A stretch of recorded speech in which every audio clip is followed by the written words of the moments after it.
Hi guys, how to change language in Zotero. There are 5 steps to change language in Zotero. First, edit. Second, references.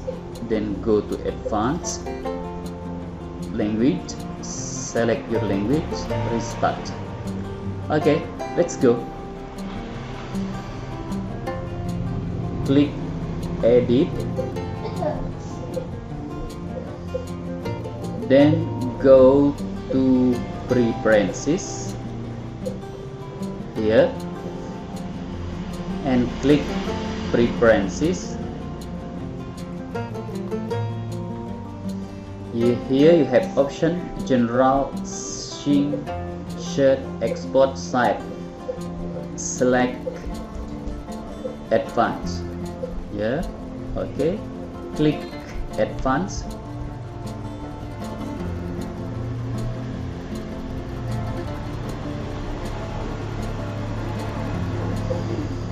Then scroll down to language.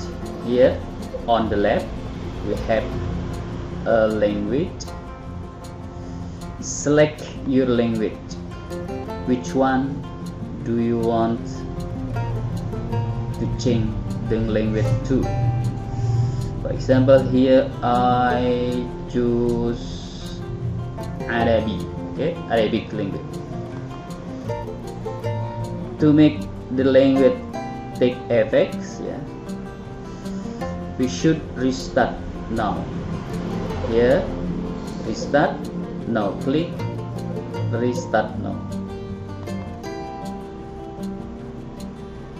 Tada! We have now Zotero in Arabic.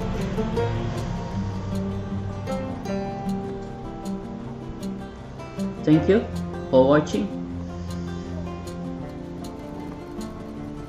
Bye.